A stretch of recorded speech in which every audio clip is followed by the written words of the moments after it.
అందరికి నమస్తే. నిన్న హైదరాబాద్లో మొత్తం బోనాల జాతర. కానీ ఇక్కడ ఎర్రవెల్లి ఫామ్ హౌస్ నుంచి నల్లవెల్లి పెద్దిసూర్చుడి వాళ్ళ ఊరు వరకు అక్కడ ఒక జాతర అయింది. అదొక జనజాతర. ఇక్కడ బోనాల జాతర, అక్కడ కేసీఆర్ జాతర. అదేం పొలిటికల్ మీటింగ్ కాదు, ఆయన పోయింది జస్ట్ పరామర్శ. కానీ ఎక్కడ చూసినా జనాలు, ఆయనకు స్వాగతం పలకనికి అభిమానులు, పార్టీ కార్యకర్తలు, సాధారణ జనం మామూలుగా కనబడలేదు. జనం నాడు తెలిసినాడు కదా, కేసీఆర్ కూడా అక్కడక్కడ దిగి జనాలను పలకరించుకుంటూ పోయినారు. మిద్దెల మీద ఎక్కి జనాలను కేసీఆర్ని చూస్తున్నారు.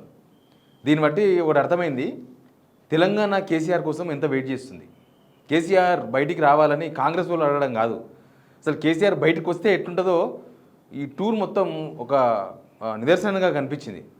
ఆయన ఎప్పుడో ఆయన కార్ అయితే గంట సేపట్లో పోతుంది నిజానికి, ఆయన ఎర్రవల్లి ఫామ్ హౌస్ నుంచి నల్లవెల్లి ఊరుకు నర్సంపేట కాన్స్టిట్యున్సీకి.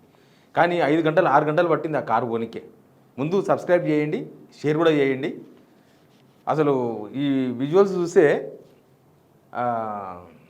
అసలు ప్రభుత్వం, రేవంత్ రెడ్డి ఆలోచన, రేవంత్ రెడ్డి మాట్లాడుతున్న మాటలు, రేవంత్ రెడ్డి కనుక సక్సెస్ అయితే కేసీఆర్ కోసం తెలంగాణ అంత వెయిట్ చేయదు.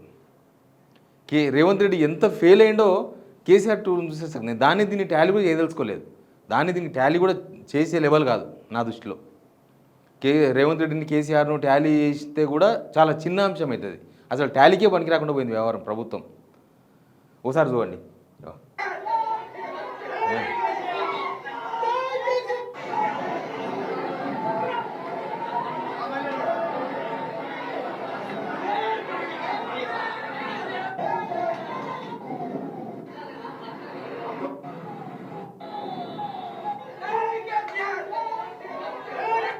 ఇది ప్రభంజనం. మొత్తం రూట్ మొత్తం ఆలేరులో దిగి కొంత కార్యకర్తలను అడున్న వాళ్ళను కలిసి ఎక్కడెక్కడ అభిమానం చేసుకుంటూ పోయిండు ఆయన. ఎప్పుడో ఎన్ని గంటలకు బయలుదేరాడు, 11:30 మధ్యలో బయలుదేరాడు ఇంటి దగ్గర నుంచి కాన్వాయ్ బయలుదేరితే. యాక్చువల్గా అయితే ఆయన కారు గంటన్నరలో పోవచ్చు నాకు తెలిసి, గంటన్నర మ్యాక్సిమం 2 hours రీచ్ కావచ్చు. కానీ ఎప్పుడో సాయంత్రం 4:30కు పోయిండు. అంటే దగ్గర 5:30-6 గంటలు పట్టింది కేసీఆర్ ఓనికి ఇక్కడ నుంచి అక్కడికి రీచ్ కానికి. ఎందుకు అంటే జనం ఏడు చూసినా జనం వాళ్ళందరినీ పలకరిస్తున్నారు, వాళ్ళందరినీ కలుస్తున్నాడు, వాళ్ళందరికీ కార్లకి వెళ్ళి చేతులుతున్నాడు. ఇంకా ప్రతి దగ్గర కనుక కేసీఆర్ భువనగిరి ఆలేరు దిగిండు. ఇంకా నెక్స్ట్ అట్లా ఆగుకుంటూ పోతే ఏ రాత్రి అయ్యేదో, ఆడికి టైం అయిపోతుందని చెప్పేసి కవర్ చేసుకుంటూ పోయిండు. కానీ ఈ జనాలను చూస్తే నిజంగానే కేసీఆర్ తెలంగాణ కేసీఆర్ కోసం ఎంత వెయిటింగ్, ఎందుకు వెయిటింగ్, అది చాలా ఇంపార్టెంట్. వెయిటింగ్ ఓకే, ఎందుకు వెయిటింగ్ అంటే అరే ఏమో అనుకొని ఏమో చేసినాం, చూస్తేనేమో ఇట్లయిపోయింది మొత్తం. రేవంత్ రెడ్డి వితౌట్ ఏర్పాట్లు పోమని చూద్దాం. రేవంత్ రెడ్డి ఇక్కడ నుంచి ఎడుకో పోమనండి, పోనీ ఆయన సొంత కాన్స్టిట్యున్సీ కొడంగల్ పోమని చూద్దాం, జనం ఎవరిని వస్తారేమో. ఈయన ఎంబడి తిరిగే కాంగ్రెస్ కార్యకర్తలు కొద్దిమంది, అది కూడా కాంగ్రెస్ కార్యకర్తలు కూడా తీవ్రమైన అసంతృప్తితో ఉన్నారు. వాళ్ళు తప్ప ఎవరు రేవంత్ రెడ్డి కోసం వెయిట్ చేయరు రోడ్ల మీద. ఆయన మీటింగ్లకు డబ్బులు పెట్టి జనాలను తీసుకొస్తేనే ఆయన స్పీచ్ ఇన్నికి ఇంట్రెస్ట్ పడతలేరు. మీటింగ్ కాదు, ఒక పరామర్శకు పోతున్న అంతే, ఆన్ ద వే ఆయన పోతున్నాడు అనే సమాచారమే. ఎవరు జనాలను తీసుకొచ్చింది లేదు, ఎవరు జనాలను నిలబెట్టింది కాదు, కేసీఆర్ను కలవాలని చెప్పింది లేదు. కానీ జనమందరూ కూడా కేసీఆర్ చూద్దాం, కేసీఆర్ను కలుద్దాం, వీలైతే కేసీఆర్ వస్తాడంట. ఎక్కడెక్కడి నుంచో జనాలు ఇళ్ళకెళ్ళి బయటకు వచ్చి మిద్దెల మీదకి ఎక్కి ఎదురు చూస్తుంటే ఏముంటుంది చెప్పండి. ఇక్కడ నుంచి ఆడికి పోయిన తర్వాత ఆడొక పెద్ద సితార అయింది. కార్ల నుంచి దిగనికే 15 నిమిషాలు పట్టిందంట కేసీఆర్కి. వాళ్ళ ఇంటికి నల్లవెల్లికి పోయిన తర్వాత వాళ్ళ ఫ్యామిలీని సోర్చినట్టు వాళ్ళ ఫ్యామిలీని కలవనికి పోతే కార్లోకి వెళ్ళి దిగలేకపోయాడు. ఆడ పోలీసులు పట్టలేకపోతున్నారు, జనాలను పోలీసులు కంట్రోల్ చేయలేకపోతున్నారు. పల్లా రాజేశుడు ఓ పక్క, పాడి కౌశిక్ రెడ్డి,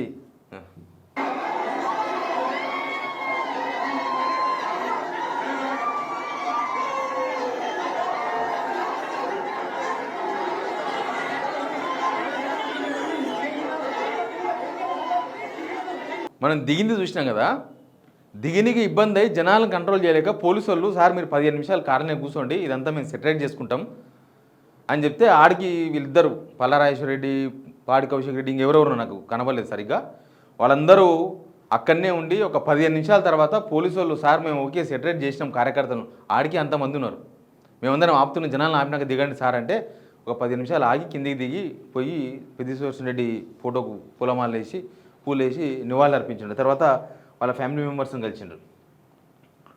కేసీఆర్ కూడా చాలా కళ్ళ నిండా నీళ్ళు తీసుకున్నాడు, కళ్ళ నిండా నీళ్ళే.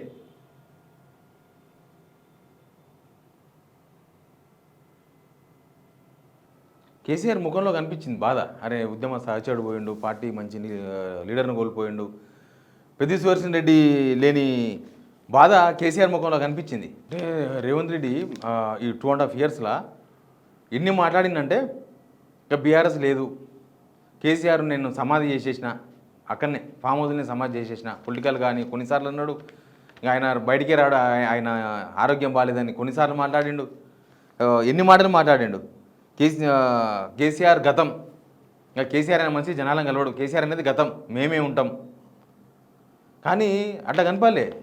అసలు కేసీఆర్ బయటికి రండి, బయటికి రండి, బయటికి రండి, నువ్వు బయటకు వస్తలేవు, నేనే ఫామ్ హౌస్లో బంధించేసిన, రేవంత్ రెడ్డి మాటలు ఇవి, నేనే బంధించేసిన కేసీఆర్ను. ఆయన్నే బంధిస్తే కేసీఆర్ ఇప్పుడు బయటికి ఎట్లా వచ్చిండు, కేసీఆర్కు జనం ఎట్లా వచ్చిండ్రు అంతమంది, కేసీఆర్ బయటకు వస్తే ఎట్లా ఉంటుంది, బయటకు వస్తే జన ప్రభంజనం ఎట్లా ఉంటుంది. ఇది ఒక షాంపిల్, ప్రభుత్వానికి ఇది ఒక వార్నింగ్. ఆల్రెడీ ఇంటెలిజెన్స్లు చెప్పారట, కేసీఆర్ పోతాడు 9వ తారీఖు నాడు పరామర్శకు పోతున్నాడు వాళ్ళ ఇంటికి అంటేనే ఒక 2 రోజుల ముందే ఇంటెలిజెన్స్లో రిపోర్ట్ చేసినట. చాలామంది జనం వచ్చే అవకాశం ఉంది, చాలామంది కేసీఆర్ని కలవాలని కలిసే అవకాశం ఉంది, రోడ్ అంతా జామ్ అయ్యే అవకాశం ఉంది అని ఇంటెలిజెన్స్ వాళ్ళు ముందే పోలీసులను హెచ్చరించినట. చాలా జనం వస్తారు, చాలా జాగ్రత్తలు తీసుకోవాలి. పోలీసులు కూడా దారి పొడవునా కేసీఆర్ ఇక్కడి నుంచి బయలుదేరితే ఆడికి పోయే లోపు దారి పొడవునా మొత్తం పోలీసు వాళ్ళు కార్యకర్తలను వాళ్ళ వీళ్ళని కంట్రోల్ చేసే ప్రయత్నం చేసినారు. సందర్భం ఏదైనా సరే కేసీఆర్ ప్రభంజనం అయితే ఒకటి కనిపించింది. కేసీఆర్ కోసం ఎంత వెయిట్ చేస్తున్నారు, ఎప్పుడు రావాలి, ఎట్లా రావాలి, అదంతా కేసీఆర్కి తెలుసు కదా. నిజంగానే ఒకవేళ కేసీఆర్ ఇప్పుడు నిన్న చూసినాక నాకు అనిపించింది, ఒకవేళ పెద్ది సుదర్శన్ రెడ్డి చనిపోయిన రోజు, ఆ రోజు చాలామంది జనం వచ్చిండ్రు, ఆ రోజు కనుక కేసీఆర్ పోయినింటే అసలు పట్టవశం కాకుంటుండే, ఎవరిని కంట్రోల్ చేసే అవకాశం లేకుంటుండే. ఎందుకంటే ఆడ డెడ్ బాడీ ఉంటుంది, వచ్చిన జనమంతా కూడా వాళ్ళ కాన్స్టిట్యున్సీ జనం. కేసీఆర్ పోతే మాత్రం అయ్యేది కాదు, అందుకే బహుశా ఆయన పోలేదేమో. కానీ నిన్న పోతే మాత్రం సీను సితారా అయిపోయింది మొత్తం. ఆ క్యాడర్లో జోషు, జనాల్లో జోషు, కేసీఆర్ మీద ఇంట్రెస్ట్, ఆసక్తి చూపించారు జనమంతా. కేసీఆర్ని చూడాలన్న ఇంట్రెస్ట్ చూపించడమే ప్రభుత్వం వ్యతిరేకతకు, ప్రభుత్వం మీద ఉన్న మైనస్కు. అసలు ఇవాళ రేపు ఎలక్షన్ వస్తే కేసీఆర్ మళ్ళీ ముఖ్యమంత్రి అవుతాడు అని రకరకాల సర్వేలు చెప్తున్నాయి. కానీ ఇవాళ రేపు కాదు, వాళ్ళు జస్ట్ కాలం కోసం వెయిట్ చేస్తున్నట్టున్నారు జనం. కాలం కోసమే, కాలం ఎప్పుడు వచ్చినా మళ్ళీ కేసీఆర్ ముఖ్యమంత్రి చేసుకుంటామన్న ఉద్దేశమా, జనం ఉద్దేశం ఏందో కానీ జనంలో ఒక ప్రభుత్వం మీద ఒక యాసార్కి వచ్చేసింది. ఈ ప్రభుత్వం వేస్ట్, వీళ్ళు చేసిన వేస్ట్, నేను ఇక్కడ జరిగిందాన్ని రాజకీయంగా చూడాలని చెప్తలేను. కానీ అక్కడ చూస్తే జనాల ఉత్సాహం చూస్తే అట్లా కనిపిస్తుంది. ఆయన పోయింది పరామర్శకు కాబట్టి మనం దాన్ని రాజకీయాలకు ఎట్లా లింక్ పెట్టలేం. ఇప్పుడు కూడా మాట్లాడతారు, అయిపోయింది ఇంకా బీఆర్ఎస్ని బొందబెట్టేసినారు జనం, అయిపోయింది ఇంకా జనాలు మొత్తం బీఆర్ఎస్ ఇంకా గత చరిత్రనే, బీఆర్ఎస్ను మట్టిలో కలిపేస్తాం ఏదో చెప్తారు కదా వీళ్ళు. కానీ అట్ట కనపడలేదు రేవంత్ రెడ్డి. ఆయనకేం ఇన్ఫర్మేషన్ లేనట్టుంది అసలు జనాల్లో ఏం జరుగుతుంది, జనాలు ఏమనుకుంటున్నారు, జనం అభిప్రాయం ఏంది, కేసీఆర్ మీద జనం అభిప్రాయం ఏంది. ఇట్లాంటి ఒక 2.5 yearsలోనే, చాలా తక్కువ స్పాన్, 2.5 yearsలోనే ఒక ఓడిపోయిన ఒక ముఖ్యమంత్రికి జనం ఇట్లా నీరాజనం పలకడం అనేది నిజానికి ప్రభుత్వానికి ఇది ఒక వార్నింగ్ లాంటిది. దీనికి సర్వేలు చేసుకోవాల్సిన అవసరం లేదు, ఏమీ చేసుకోవాల్సిన అవసరం లేదు. చూస్తే ఇది ఇప్పుడే ఇట్లా ఉంది. వీళ్ళు కూడా టైంపాసే చేస్తున్నారు. కాంగ్రెస్ గవర్నమెంట్ కూడా ఇంకా 2.5 years అంటుండే కదా, మాకు 5 years టైం పీరియడ్ ఇచ్చిండ్రు, మమ్మల్ని పని చేయనియండి అని. వాళ్ళకి ఎవ్వరు అడ్డుపడతారు వాళ్ళ పనికి. కానీ వాళ్ళ పని వాళ్ళు చేస్తలేరు, గవర్నమెంట్ చేస్తలేదు. ఇంకా నెక్స్ట్ ఇంకా ఎక్కువ ఉంటుంది. ఇప్పుడు 2.5 years తర్వాత ఇట్లా ఉంది సిచ్యువేషన్. ఇంకొక 2.5 years తర్వాత ఇంకోలాగా ఉంటుంది. కేసీఆర్ ఒకసారి బయటకు వస్తే ఇట్లుంది. కేసీఆర్ కనుక ఒక 3-4 సార్లు సీజన్ ఇదే సీజన్లో కొంచెం అటో ఇటో వచ్చిననుకో బయటికి, నాకు తెలిసి కాంగ్రెస్ ఎవరు బయటికి వెళ్ళారు. కాంగ్రెస్ వాళ్ళు బయటికి రానియరు జనం. కాంగ్రెస్ వాళ్ళు బయట కనిపిస్తే వేరేలాగా ఉంటుంది. కాంగ్రెస్లో ఉన్న ఎంత పొడుగు లీడర్ అయినా సరే, ఎంత లావు లీడర్ అయినా సరే, రేవంత్ రెడ్డితో సహా ఎవరైనా సరే ఒకసారి బయటకు వస్తే ఇట్లా ఉంటుంది ఆ సీన్, మనకి ఇలా కనబడదు. కానీ కేసీఆర్ ఒక్కసారి బయటకు వస్తే 3-4 సార్లు బయటకు వస్తే ప్రభుత్వంలో ఉన్న వాళ్ళు ఎవ్వరు ఇంట్లోకి వెళ్ళి కాళ్ళు బయట కూడా పెట్టలేరు. మరి చూసిన తర్వాత కూడా ఇంకా బయటికి రావాలి, నువ్వు బయటికి రావాలి, ఇంకా ఇవన్నీ మాట్లాడితే అది బెటర్. రేవంత్ రెడ్డి గారు కేసీఆర్ గురించి మాట్లాడకపోతే బెటర్. ఎందుకంటే జనమంతా కేసీఆర్ వైపు ఉన్నప్పుడు రేవంత్ రెడ్డి కేసీఆర్ని తిట్టకపోతే బెటర్. అదేమన్నా ప్లేస్ అయిద్దేమో ఆయనకి. Please subscribe.